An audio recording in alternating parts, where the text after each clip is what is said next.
नमस्कार. हृदय स्वर या मालिकेत मी डॉक्टर अरुंधती भालेराव आपल्या सगळ्यांचं मनापासून स्वागत करते. प्रसिद्ध नाटककार, लेखक, प्राध्यापक, साहित्यिक डॉक्टर प्रदीप ढवळ यांनी लिहिलेल्या लेखमालेतल्या विविध लेखांचं अभिवाचन या माध्यमातून मी करते. नमस्कार, मी डॉक्टर अरुंधती भालेराव. हृदय स्वर या डॉक्टर प्रदीप ढवळ यांनी लिहिलेल्या लेखांच्या आजच्या लेखाचं नाव माहिती आहे काय आहे? प्रशांत दामलेंकडनं हे गाणं तुम्ही नेहमी ऐकलं असेल. लक्षात येत आहे? सुख म्हणजे नक्की काय असतं मला सांगा, सुख म्हणजे नक्की काय असतं, काय पुण्य असतं तिथे घर बसल्या मिळतं. हेच आहे आजच्या शीर्षकाचं नाव. ऐकूया. सुख. सुख हा शब्द किती गोड आहे ना. सुख हा शब्द जसा गोड आहे ना तसाच तो गुंतागुंतीचा आहे बरं का. प्रत्येक जण सुखासाठी धडपडतो, जगतो, झटतो, पण सुख मिळालं तरी ते क्षणिक असतं आणि लगेच नवं सुख मिळवण्यासाठी आपण पुन्हा धावायला लागतो. आजची पिढी म्हणजे धावणारी पिढी. काम, करिअर, नाती, सोशल मीडिया सगळ्यात व्यस्त. पण या धावपळीत आपण सुखाचा खरा अर्थच विसरून जातोय. प्रश्न असा आहे की खरं सुख नक्की कुठे आहे आणि कशात आहे? समर्थ रामदासांनी विचारलेलं वाक्य आहे, जगी सर्व सुखी असा कोण आहे? हे वाक्य आजही तितकंच लागू आहे. कुणाला सर्वार्थानं सुख मिळालेलंच नाही. एखाद्याला मिळालं तर दुसऱ्याचं काहीतरी अपूर्ण राहतं. पूर्वीच्या पिढीचं सुख साधं होतं. घर, शेती, साधं जीवन. आजच्या तरुणाईचं सुख आलिशान गाड्या, महागडे फोन, सोशल मीडियावरची प्रसिद्धी, भरपूर लाईक्स, भरपूर शेअर्स आणि फॉरेन ट्रिप्स. पण हा बदल मनाला खरंच समाधान देतो का? आजची पिढी सुखाचा पाठलाग करते.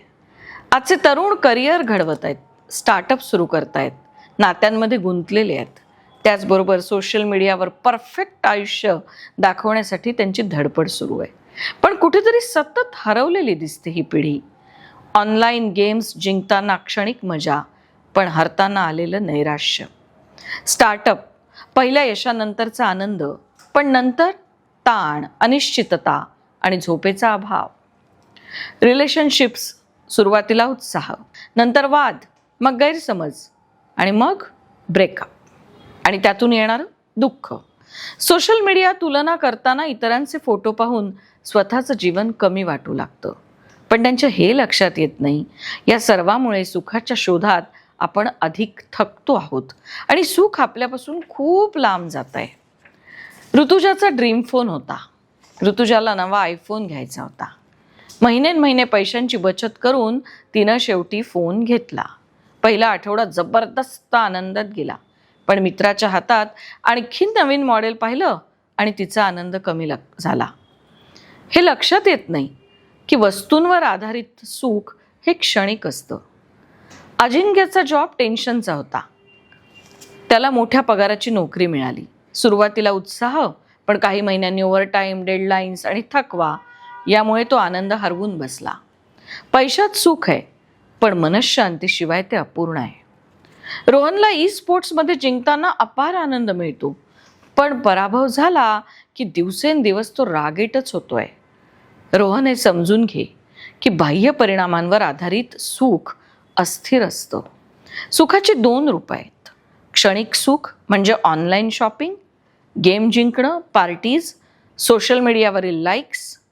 पण दीर्घकालीन सुख हवं असेल तर कौशल्य आत्मसात करायला हवं, जिव्हाळ्याची नाती जपायला हवी, निसर्गाबरोबर वेळ घालवायला हवा, गरजवंताला मदत करायला हवी आणि ह्यातून मिळणारं सुख हे चिरकाल टिकणारं असतं. क्षणिक सुख हे फास्ट फूड सारखं आहे. लगेच मिळतं पण पटकन संपतं. दीर्घकालीन सुख घरगुती जेवणासारखं आहे. हळूहळू तयार होतं, पण मन, शरीर तृप्त करतं. माणसाचं सुख त्याच्या विचारांवर अवलंबून आहे. सतत तक्रार करणं असंतोष वाढवतं. इतरांशी तुलना करणं सुख हिरावून नेतं. हे नाही आहे ह्यावर लक्ष देण्याऐवजी हे आहे ह्यावर लक्ष दिलं ना की सुख आपोआप वाढतं. भारतीय तत्वज्ञानात सुखाला ईश्वराशी जोडला गेलाय. आत्मज्ञानातून मिळणारे समाधान सर्वोच्च मानलं जातं. गुरुदेव र.द. रानडे म्हणतात, अज्ञानात आनंदी असण्यापेक्षा असमाधानी ज्ञानी असणं श्रेष्ठ. सुखी होण्यासाठी आपल्याला काही मार्ग ठरवून निवडावे लागतील. म्हणजे आजच्या पिढीनं सोशल मीडियाचा वेळ मर्यादित ठेवायला हवा. तुलना कमी होईल. कृतज्ञतेची सवय लावूया. रोज 3 गोष्टी लिहा ज्याबद्दल आपण आभारी आहोत. मनःशांतीसाठी ध्यान करा. दिवसातून 10 मिनिटंही पुरेसे आहेत. लहान आनंदाचा आस्वाद घ्या. पावसात भिजा. चहा, मित्रांबरोबर गप्पा, हे सुद्धा किती सुख आहे ना. मी विरुद्ध मीची स्पर्धा ठेवा. स्पर्धा इतरांशी नाही, स्वतःशी ठेवा. तुलना नको. आजची धडपडणारी पिढी सुखाला बाहेर शोधते, वस्तूंमध्ये, प्रसिद्धीत, पैशात. पण सुख, मनःशांती, आत्मविश्वास नात्यांमध्ये आहे. सुख हा प्रवास आहे, तो अंतिम टप्पा नाही आहे. धावपळीच्या शेवटी नाही, तर त्या प्रवासातील प्रत्येक क्षणात सुख आहे. स्वतःवर विश्वास ठेवा. वर्तमानाचा आनंद घ्या.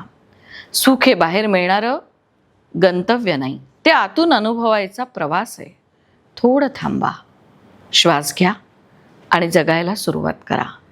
कारण सुख तुमच्या नजरेच्या समोर आहे. धन्यवाद.